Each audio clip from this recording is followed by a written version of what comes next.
So if you would ask me, the minute there is fertilization, that's the beginning of life. What is the difference between the morning after pill and the abortion pill? Yes. What are the side effects of birth control pills and how do they affect a woman's body? And now I want to ask you about abortions, the different types of abortions that are performed in India. Can you take us through the procedure in non-technical terms for all of us to understand perfectly? 1971 was the watershed year where the MTP Act and regulation was passed in the Parliament. It went through its modifications later. But prior to this, in the 60s and before that, if a woman wanted to terminate a pregnancy, she went through a very hazardous process which was called a criminal abortion. And she had to go to quacks who charged her a lot of money. They were done in unhygienic circumstances. Many pregnancies were terminated at a time where it was hazardous to her life and women basically bled to death from these abortions. Methodologies were not scientific. People used knitting needles, people used papaya, people used different types of substances, chemicals to try to abort babies. And the mortality rate associated was very high. The government took a step to realize that maternal mortality and morbidity could be reduced by starting off this regulation, which was called the MTP Act.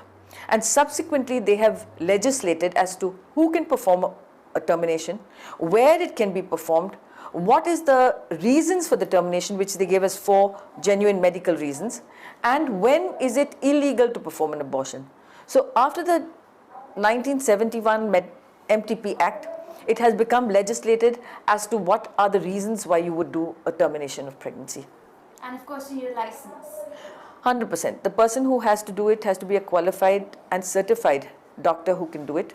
The place is specified and the gestational age of the pregnancy is also very well documented as to when it can be done.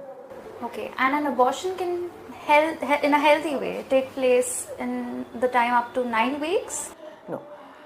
There is a termination that you can do up to the 12th week with the surgical method and the medical method. And after the 12th week, it can also be performed, but it requires certification from 2 certified doctors up to the 20th week of gestation. Okay, so that's a long time. Yeah, that's a long time, and it is done to the effect that sonographies can pick up congenital anomalies of the baby, which sometimes are hazardous for the mother to carry on the pregnancy, or it is a life-threatening situation to the baby that if the pregnancy had to continue also, the quality of the life of the baby would be so substandard that it would not be worthwhile to carry on the pregnancy. So those are the different reasons. Pregnancies that arise out of rape, pregnancies that occur in women who have medical conditions where a pregnancy can cause her a loss of life. So in those conditions, terminations of pregnancies are done even today. And they're done for other social reasons, eugenic reasons. So those are the reasons. And otherwise, generally, what are the complications, what are the risks that are associated with abortions? Yes. An abortion or a termination of pregnancy is not an innocuous process. And it is done through 2 methods. One is the medical method where tablets are taken which stimulate or simulate uterine contractions. And then the products of conception are expelled from the uterus. So during this process, you might have a little extra bleeding. You might have half the products come out, half remaining in something what we call an incomplete abortion. And the person has to be rushed in because she's bleeding too heavy, then have a surgical procedure to take out the remaining products of conception. Sometimes it so happens that you keep on trying medication, nothing happens. And then there's a surgical method of termination where under general anesthesia or local anesthesia, the mouth of the womb is forced open with dilators. And then the products of conception, as it is called, or the fetus or the embryo, is sucked out through the uterine cavity. Like a suction? Like a suction. And that's called a suction evacuation. Later on in pregnancy, after the 13th or 14th week, when the fetus is slightly bigger, the processes are different. Either tablets are given to start the process, and then medication is given to cause stronger uterine contractions, and the products of conception come out.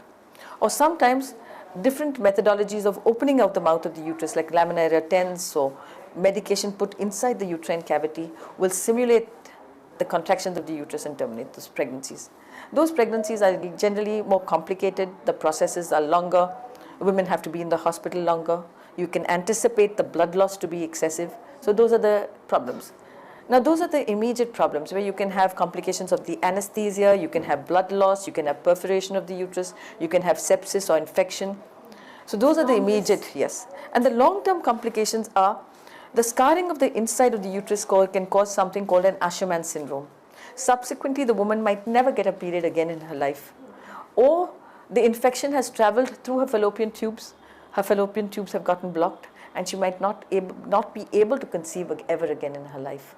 Women who go through a process where there's a perforation of the uterus in a subsequent pregnancy, even if that is dealt with during that pregnancy, in a subsequent pregnancy, she may even have a rupture of the uterus. So these are the different problems that can happen with the termination of pregnancy. That is very insightful. We need to know before we actually take the steps what could be the worst case scenarios.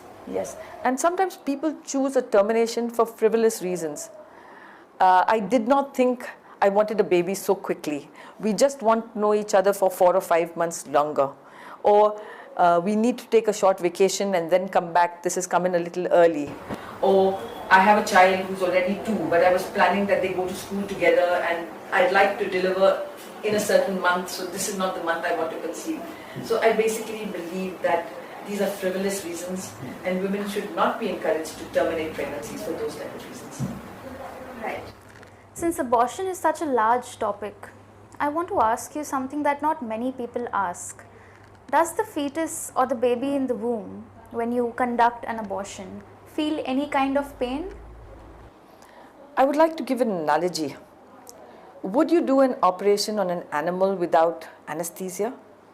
Would you do an operation on an old person who did not have the ability to communicate without anesthesia? Why would you come to this conclusion that a fetus or an embryo has no ability to feel any harm coming its way? It's been proven without doubt that on the ultrasound, when the suction cannula enters the uterus, the embryo shies away from danger and moves to the corner of the uterus and then is pulled out by the strong suction force. But it's the human instinct or animal instinct to want to move away from pain or from harm. So I don't think any research has been done to say that the fetus or the embryo feels no pain. It's wrong on our part to decide that a fetus has no ability to feel pain. Right.